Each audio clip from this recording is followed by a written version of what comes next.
It started off as the usual grind.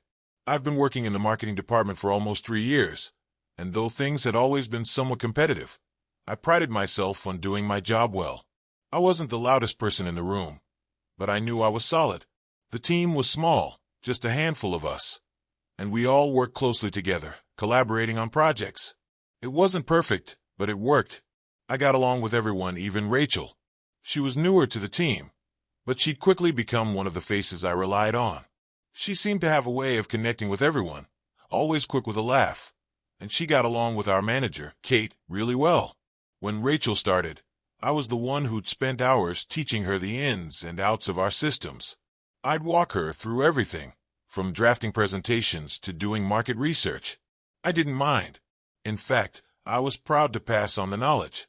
I guess I thought we were a team in the truest sense.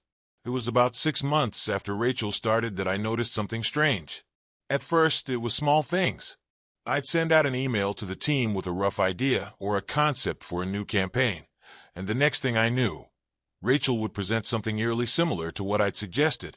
She'd pitch it with that confident, glimmering smile, and Kate would jump on it, praising Rachel for the idea. It wasn't enough to make me think something was wrong right away. Maybe it was just a coincidence. After all, we were working on similar projects, and good ideas don't belong to anyone. But it started happening more frequently. One day, we were working on a social media campaign for a client, and I was excited about a new concept I had cooked up. I had spent hours pulling together market data, looking at trends, and creating a draft outline of how I wanted the campaign to look. I felt good about it. Like, really good. I emailed it over to Kate and Rachel for feedback, all excited to finally share it. The next morning, Rachel called me into the conference room. "I've been thinking about this campaign," she said, leaning back in her chair, her fingers tapping on the table. "What if we shift the focus a little? Maybe make it more about customer stories? I've been reading up on the whole trend about authenticity in marketing, and I think it could really work." I sat there, trying to wrap my head around what she was saying. It was my idea. Every detail she was talking about was straight from the draft I sent over to Kate the night before. But she said it with such confidence, like she was the one who came up with it. Yeah, I muttered. That could be interesting. Rachel kept pushing, and she somehow got Kate on her side. Soon enough, I noticed Kate referring to the campaign as Rachel's idea, praising her for her innovative thinking. It stung, but I let it slide, thinking maybe I was just being paranoid. It wasn't until a month later that I realized just how deep the issue went. I had spent weeks researching and putting together a comprehensive proposal for a product launch. The proposal included a detailed timeline, a media strategy, and several creative concepts. It was one of those projects that, when you're finished, you just know you've nailed it. I sent it to Kate for review, and Rachel had seen it too. The next day, I was blindsided when Rachel was in the conference room with Kate, presenting the exact same ideas I had put together. Word for word, I felt the blood drain from my face. I sat in my cubicle, fists clenched, trying to figure out what to do. Rachel's presentation was my work. I had written that proposal. She was pretending it was hers, and no one had even noticed. No one except me. That's when the first seed of doubt was planted, and I started paying closer attention to everything Rachel did.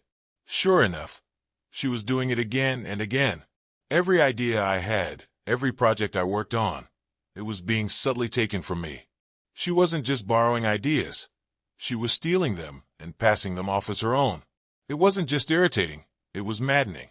And what made it worse was the way she acted. She was always so sweet, so charming. How was I supposed to confront her without sounding petty or jealous? I wanted to talk to Kate about it, but every time I tried, Rachel had already gotten to her first. The last thing I wanted to do was make it seem like I was complaining or playing the victim. But I couldn't just let it slide anymore. Something had to be done. I started taking notes. I started keeping track of every email, every idea, every project I worked on. It felt like I was turning into someone I didn't like, but I couldn't let Rachel keep stealing from me. The more I documented, the more I realized just how many times it had happened. And now that I had the proof, I started to hatch a plan. I didn't want to go to HR, partly because I wasn't sure if I had enough evidence, but mostly because I didn't want to come across as weak. No, I needed something more concrete, something irrefutable. I needed a way to show everyone that Rachel wasn't just a team player. She was a fraud. But how could I do that without causing a huge scene?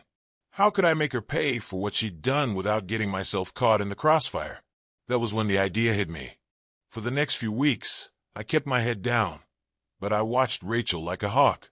Every email she sent, every meeting she attended, I kept a record. At first, it felt a little like stalking, but I justified it to myself as the only way to protect my work. I wasn't going to let this go unnoticed. Not anymore. I started by digging through old emails, looking for patterns. I was methodical about it. I'd spent enough time working with Rachel that I could trace every project we'd worked on together back to its origin. It was crazy how much of my work had slipped through the cracks and ended up in her hands. Things I had pitched to Kate, things I had worked on late into the night, ideas that had come from hours of brainstorming. And now, they were being presented as Rachel's own ideas. One example stood out above the rest. A project I had poured my heart into, a marketing strategy for one of our biggest clients, was the one that would turn the tide. I had spent 3 solid weeks working on it, researching, drafting, meeting with the client, and refining the strategy. When it came time for the meeting, I sent Kate and Rachel the final proposal for feedback. It was late at night when I hit send, and I stayed up just to make sure everything was perfect. The next day, Rachel waltzed into the meeting room with Kate, acting like she was the one who had written it. Kate was practically glowing, congratulating Rachel for her brilliant ideas. It was so blatant that it felt like a slap in the face. I couldn't just sit on my hands anymore. I knew that I needed proof, something that couldn't be ignored.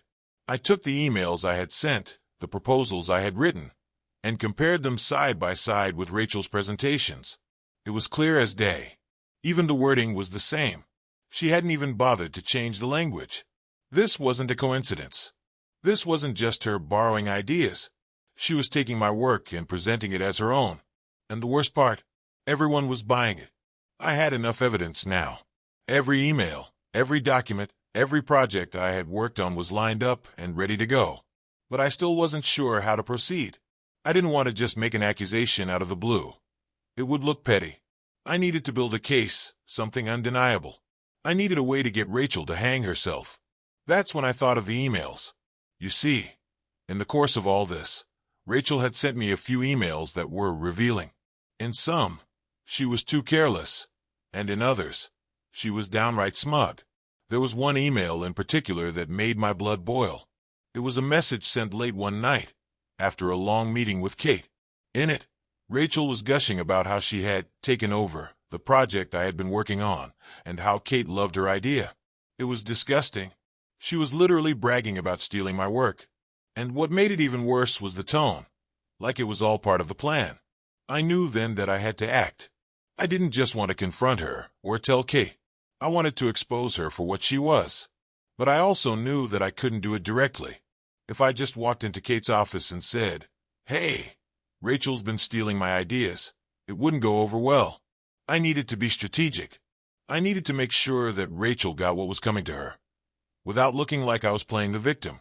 This was a battle, and I wasn't about to lose. That's when the idea hit me. I would forward those emails to the entire office. I know, it sounds a little extreme, but I was done being the nice guy. I had been patient. I had been professional. But Rachel had crossed a line. She didn't deserve the recognition she was getting. And she definitely didn't deserve to continue lying and taking credit for everything I did. It was time to let everyone see her for who she really was. But I had to do it carefully. I had to make sure I wasn't the one who would get in trouble. So, I went through my emails one last time, making sure everything was airtight. I double-checked the timestamps, the project drafts, the emails Rachel had sent me. I had everything in order. There was no way she could weasel her way out of this one. The night before I was planning to send the emails, I felt a sick excitement bubbling in my stomach. It wasn't just about revenge. It was about justice. Rachel had been getting away with this for too long. And now, finally, I was going to expose her. It felt like the final piece of the puzzle had clicked into place. But as I sat there staring at my screen, a thought crossed my mind. What would happen afterward? What would the fallout be? Was I ready to face whatever consequences came my way? I didn't know. But one thing I did know was that I couldn't go back. I couldn't let Rachel continue to walk all over me, pretending like she was the one doing all the work while I got ignored. No, if I was going down, at least I was going down swinging. I hit send on the email to the entire office. And just like that, Rachel's world would start to crumble. I sat there for a moment, my heart pounding in my chest as the email went out. It felt like time had slowed down, every second stretching into eternity. My finger hovered over the mouse, frozen, just for a second. But there was no turning back now. I had sent it. I couldn't unsend it. And honestly, part of me didn't want to. The other part, though, was already regretting the move, wondering if I'd just opened up a whole new can of worms. But what was done was done. I sat back in my chair, staring at the screen, waiting for the responses to flood in. I half expected a call from HR within minutes. I thought for sure someone would track me down and accuse me of stirring up trouble, of being the bad guy. Instead, the office stayed quiet. It was an agonizing silence. I kept refreshing my inbox, watching the little notifications pop up. No one was saying anything. No one was reacting. Then, about an hour later, Rachel walked into the office like it was just another day. She smiled as she made her way to her desk, but I could see the tension in her movements. There was a nervousness in the way she adjusted her hair, like she was trying to act natural when she knew something wasn't right. I tried not to look at her directly. My eyes kept darting back to the screen. And then it happened. Kate forwarded the email to the team. She didn't comment on it. She didn't add any explanation. She just hit forward, sending it out to everyone, making sure everyone had seen the truth. Rachel's fraudulence was now public. The emails, the ideas, the projects, it was all laid bare. There was no way she could explain it away. Her carefully curated image as the golden child of the department was shattered in an instant. The first response came from Karen, our senior copywriter. She was always a straight shooter, never one to mince words. Rachel, can you explain this? This looks like the same proposal I saw last month. Did you collaborate with Mike on this or something? My heart thudded in my chest. Karen had nailed it right on the head. She could tell right away that Rachel had taken the work I did and passed it off as her own. Rachel's reply came almost immediately, but there was a shakiness in her tone that wasn't there before. I don't know what you mean, Karen. This was just a collaborative effort with Mike. We've been bouncing ideas around for the past couple of weeks. Oh, she was trying to cover her tracks already, spinning a story to save face. She was trying to make it seem like I had been in on this, that we were a team all along. But it was too late. The evidence spoke for itself. Everyone had already seen the drafts I sent, the timestamps, and the documents that clearly showed I had been the one doing the work. A few minutes passed, and then there was another email, this time from Dave, our graphic designer. Just to clarify, Rachel, were these the same assets we used for that campaign last quarter? Because I remember working on something very similar, but I didn't know we were presenting it again. If it's a new proposal, I can revise the designs. Boom. Dave was getting in on it now. He was also noticing the overlap. I could see Rachel's desperate attempts to backpedal, but it was like watching a car crash in slow motion. There was no stopping it. Kate didn't speak up immediately, and for a brief moment, I thought she might stay out of it, not wanting to make waves. But then came her email. Everyone, I've been reviewing the documents, and I can see where the confusion is coming from. Rachel, I need you to provide clarification. We need to have a team meeting ASAP. Kate had to have known. She was smart. She'd been in the industry long enough to understand how things worked. But what could she do now? Rachel's charade had been exposed for all to see. I sat there, watching the screen, feeling a weird sense of vindication. But at the same time, I couldn't help but feel the tension rise. This wasn't over yet. The storm was just beginning. Rachel wasn't going to let this slide without putting up a fight. She was going to try and talk her way out of this. I just hoped everyone was paying attention. About an hour later, Kate called an emergency team meeting. I felt my stomach churn as I logged into the video conference. My hands were clammy. I wasn't nervous. At least, I tried not to be. But I couldn't deny there was a weight in my chest. There was no way I could have predicted what would happen next. Rachel was already in the meeting, and she had a look on her face like a deer caught in headlights. Her usual confident demeanor was gone. She was pale, her lips pressed into a thin line, and I could see her eyes darting around, as if looking for an escape. She didn't know what to say.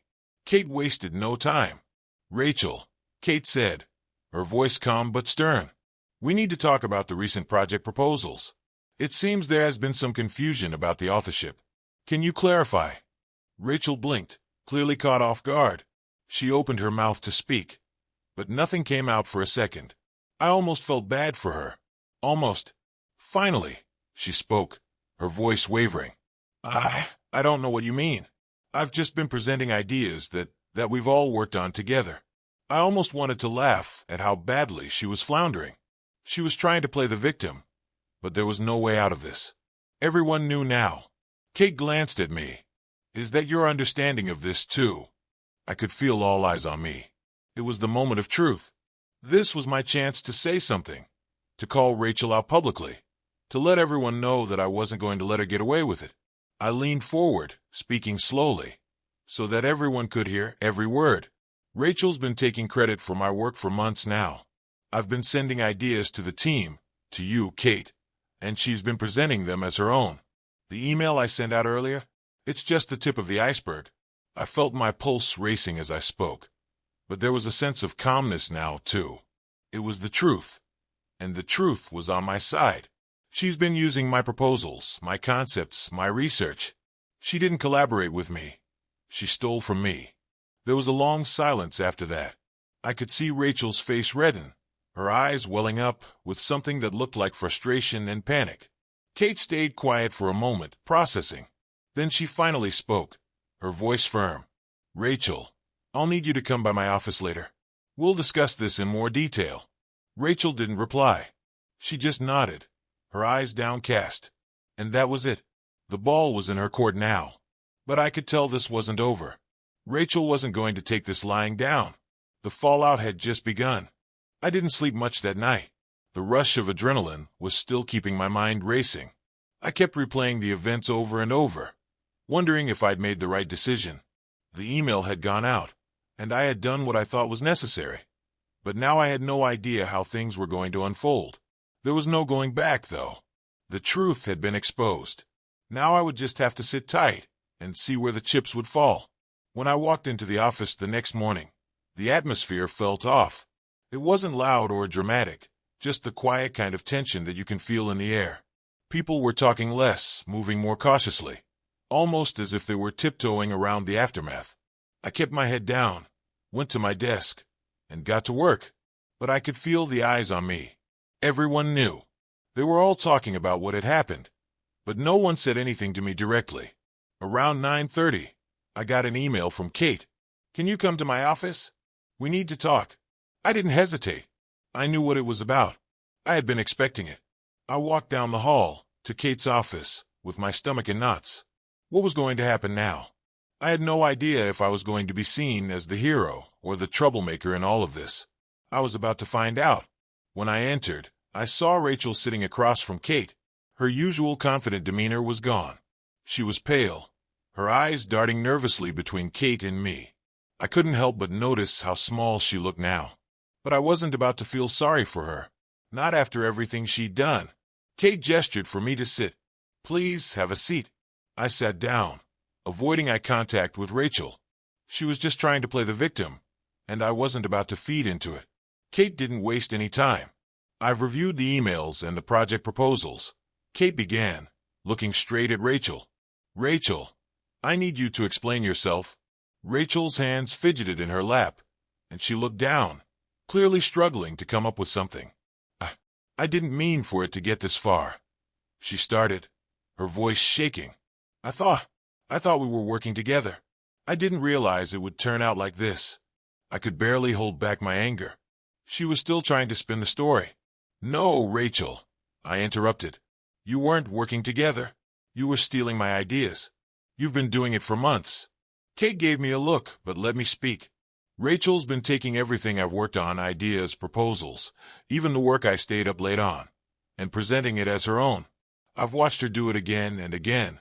She's been pretending to be this team player, But it's all a lie. She's been lying to all of us. Rachel's face turned red as she looked at me, but she didn't say anything. I could see the panic in her eyes now. She had nowhere to hide. Kate's voice was firm as she turned back to Rachel. Rachel, this isn't a misunderstanding. This is plagiarism. You've been taking credit for work that isn't yours. You've deceived me, Mike, and the whole team. I'm going to have to ask you to leave the office for the rest of the day while we sort this out. Rachel didn't argue. She simply stood up, her face contorted in frustration, but she didn't have the power to fight it anymore. She walked out of the room without saying another word. Her shoulders slumped. Kate turned to me after the door closed. I know this wasn't easy, but I appreciate you bringing this to my attention, Kate said, her tone softer now. I'll have to handle it from here, but we'll make sure everything is taken care of. I nodded, though I still felt uneasy. This wasn't over. There would be consequences, and I wasn't sure what they would look like for either of us. But at least the truth was out. At least Rachel's deception had been exposed. Around 3:30 that afternoon, I got an email from HR. Can you please come to our office? It read. My stomach sank. This was it. The official meeting about what had just happened. I had no idea what to expect, but I wasn't about to back down. I walked into the HR office to find Kate already seated there, and another woman, a tall, no-nonsense HR manager named Carla, was also present. Carla wasted no time. We've reviewed the evidence, Carla said, looking at me. We've spoken to Rachel, and we'll be issuing a formal suspension while we investigate further. But we also need to address how this was handled. Mike, sending the email to the entire office wasn't the best way to handle it. I nodded. I had expected some fallout from sending that email, but I wasn't about to apologize for it. I understand, but I had to make sure everyone knew the truth. I couldn't let Rachel keep taking credit for my work. Carla sighed but nodded. I understand your frustration, but in the future, we'd prefer if you handle things through the appropriate channels. We'll work with you on that. I knew I had to let the HR stuff go. There was no use in arguing. But I couldn't help feeling a little defensive. I had been pushed into a corner, and I wasn't going to let Rachel walk away without facing the consequences. Still, I remained calm and nodded. Carla then turned to Kate. We'll handle the disciplinary process, and we'll be in touch with Rachel to set up a meeting to discuss next steps. Mike, thank you for bringing this to our attention, and I'll be in touch soon. After the meeting, I went back to my desk, but the air in the office had changed. It wasn't just the whispers. It was the fact that everyone now knew what had happened. Rachel's carefully constructed image of the hard-working, team-oriented employee had been shattered. I could see the pity in some people's eyes, but others seemed more curious than anything. They were all wondering what was going to happen next. I wasn't sure what was next for me. Maybe I'd be seen as the guy who caused the drama. Maybe I'd be labeled as petty. But I didn't care. I had stood up for myself. And in the end, that was all that mattered. The rest of the day was uneventful. I stayed at my desk, working through the quiet hum of the office. But in the back of my mind, I couldn't help but wonder what would happen with Rachel. Would she fight back? Would she deny everything and try to spin the story her way? I didn't know, but for the first time in months, I felt like I had the upper hand. The next morning, I got a message from HR. Rachel has been placed on a temporary suspension pending further investigation. We'll notify you once we have more information. I wasn't sure what that meant yet, but I knew one thing. Rachel's time was running out. Her reputation was already damaged beyond repair. The truth was out, and there was no going back. The days after Rachel's suspension were an odd mix of tension and quiet anticipation. The office had shifted in subtle ways. It wasn't that people were talking openly about the events of last week, but there was an undercurrent of unease. I could feel the eyes on me when I walked into the break room, the whispers that stopped the moment I entered a room. Everyone knew what had happened, but no one knew how to act. I was still processing the HR meeting from the day before. Rachel wasn't fired. She was placed on probation. I couldn't believe it. After everything, months of stolen ideas, late nights working my ass off only for her to swoop in and take the credit. She was getting a second chance. The decision didn't sit right with me. It felt like an easy out for her, a chance to keep her job while the rest of us had to walk around with the mess she created. I didn't have the energy to argue with HR, though. They had made their decision, and I had to respect it, even if I didn't agree with it. What really bothered me was that Rachel was going to return to work next week like nothing had happened. Sure, she'd have to prove herself again, but after everything, I couldn't shake the feeling that her return would make things worse. On Friday afternoon, I received an email from Carla, the HR manager. Please come to my office as soon as possible to discuss Rachel's return. The subject line made my stomach tighten. I didn't know if I was ready for this conversation. Rachel would be back on Monday, and I had no idea what it would be like to work with her again. What was I supposed to say? Would I just pretend like everything was fine? Could I? I stood up and walked to HR's office, my thoughts racing. When I entered, Carla and Kate were both there, sitting in silence as they waited for me to sit down. Kate's face was tight with tension, and Carla was calm as usual, though I could sense she was just as uncomfortable as I was. Mike, thanks for coming in. We wanted to talk about how we're going to handle Rachel's return next week, Carla said, her voice professional, but not entirely dispassionate. We're aware that this situation has affected the whole team, and we want to make sure we handle it appropriately. I nodded, not trusting myself to speak just yet. The frustration was still there, simmering beneath the surface, but I wasn't sure if venting would get me anywhere. I needed to hear what they had to say first. Kate looked at me. I know it's not easy to accept that Rachel will be coming back. I don't expect things to be normal right away, but we need to think about how this plays out, and how we can rebuild the trust that's been broken. I bit back a laugh, not out of humor, but out of bitterness. Trust? How was I supposed to trust Rachel again after everything she'd done? Carla continued. We're giving Rachel the opportunity to prove herself. She'll be working on smaller projects at first, and she'll be monitored more closely. But she will be back in the office, and we need to make sure you're comfortable with that. I didn't want to say anything in that moment. What could I say that wouldn't make me sound like I was making this about me? I knew they were trying to be fair to both sides, but it didn't feel fair to me. Rachel was getting a second chance, but I had lost months of work, trust, and respect.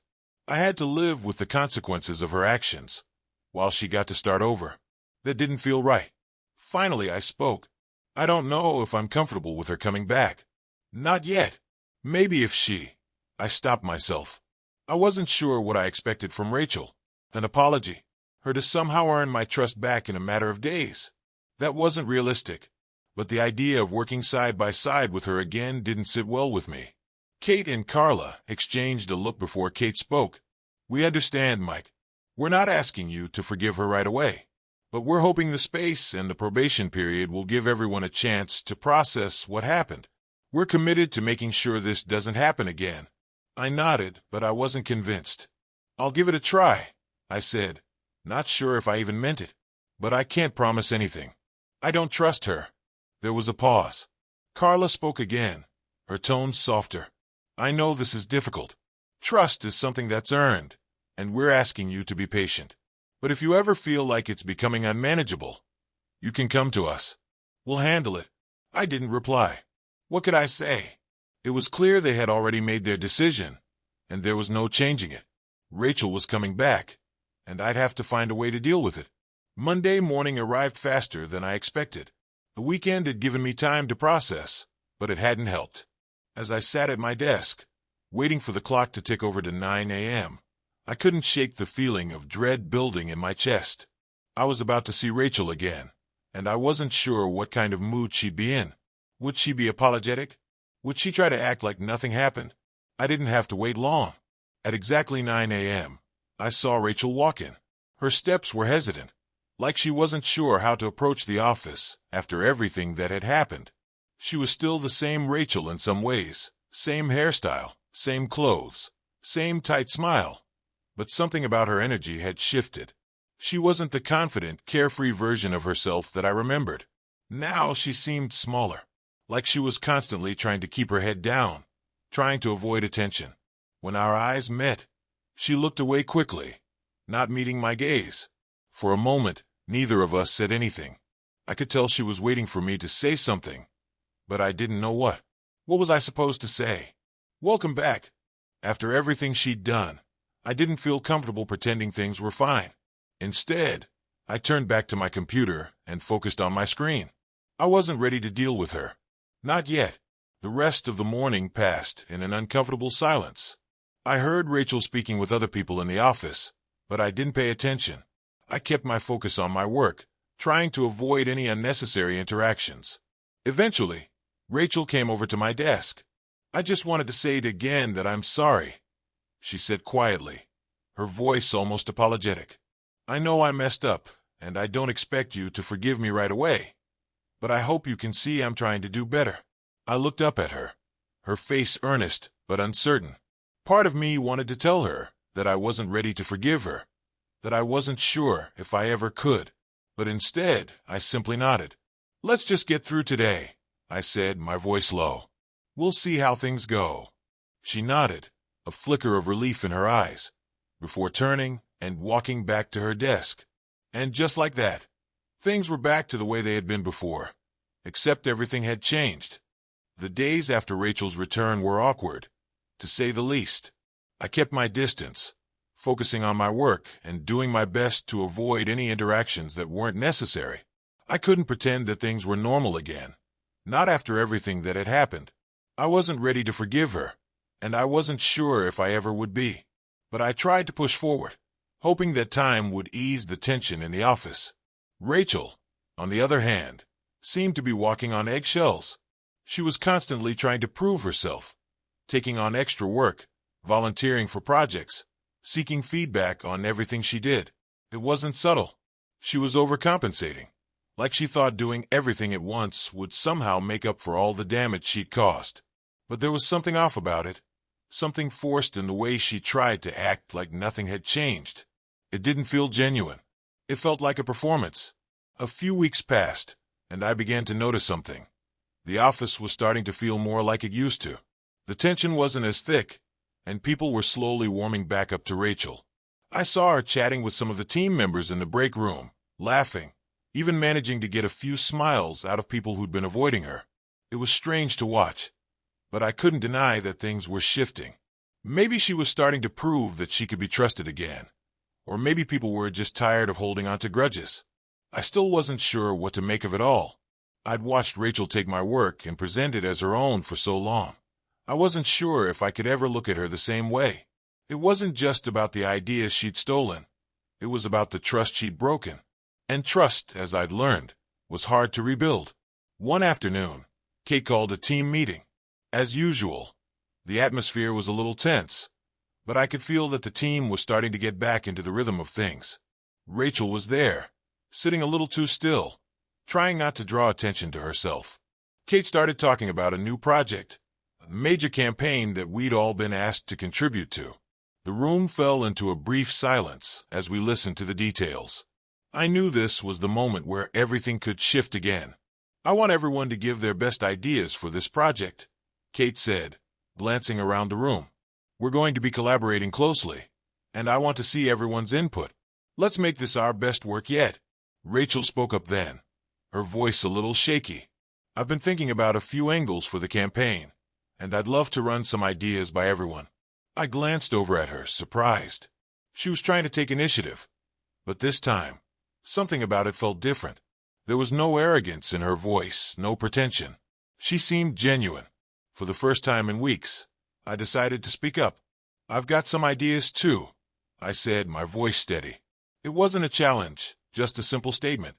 But Rachel looked at me, and for a brief moment, I saw something in her eyes, apprehension maybe, but also something else. A flicker of recognition, of acknowledgement that I had a right to speak, too. We spent the next hour brainstorming. Rachel presented her ideas, and while I could tell she was still trying to prove herself, I noticed she wasn't trying to take credit for everything. There was something more collaborative about it. People were giving her feedback, not as the new person trying to fit in, but as a member of the team. When it was my turn to present my ideas, I was surprised by how much I didn't mind. I didn't feel the same resentment I had before. I had gotten used to seeing Rachel's face every day, hearing her voice in meetings.